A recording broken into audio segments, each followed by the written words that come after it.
మీనరాశి. మీనరాశి వారికి ఈ వారం రోజుల కాలాన్ని పరిశీలన చేసినట్టయితే 2 గ్రహాల ఉనికి చాలా బాగుంది. వీరికి ఇక్కడ కొన్ని ప్రత్యేకమైన సూచనలు తెలియజెప్పాల్సి ఉంది. ఏలినాటి శని జరుగుతోంది, గురుబలం లేదు. శనిగారు కూడా వచ్చి రాశిలోనే కూర్చున్నారు. ఏ స్థానంలో రాహు ఉన్నారు. ఇవన్నీ కూడా వ్యతిరేకతలే. శుక్రాచార్యుల వారి బలం లేదు, రవి బుధుల బలం లేదు, చంద్రుడి బలం కనిపిస్తూ ఉంది లాభస్థానంలో, కుజకేతువుల బలం కనిపిస్తూ ఉంది షష్ఠ స్థానంలో. ఇక మిగతా గ్రహాల యొక్క బలాలు 0, అస్సలు లేవు. ఏం చెయ్యాలి మరి? ఇలాంటి పరిస్థితి చాలా కాలంగా వస్తూనే ఉంది.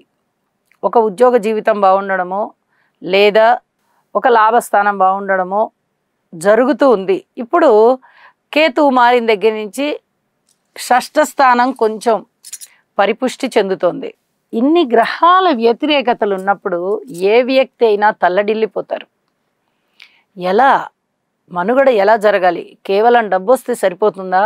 అంత అనుకూలంగా పూర్తిగా డబ్బు వస్తుందా? అంత డబ్బు వచ్చేటంత గ్రహస్థితులు ఉన్నాయా?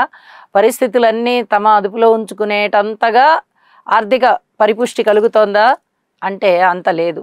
మరి ఏం చెయ్యాలి? ఇలాంటి పరిస్థితులు ఒక్కొక్కసారి ఏదో ఒక రాశికి వస్తూనే ఉంటాయి. ఏదో ఒక రాశికి ఏ గ్రహము బాగుండని విధంగా ఉంటుంది.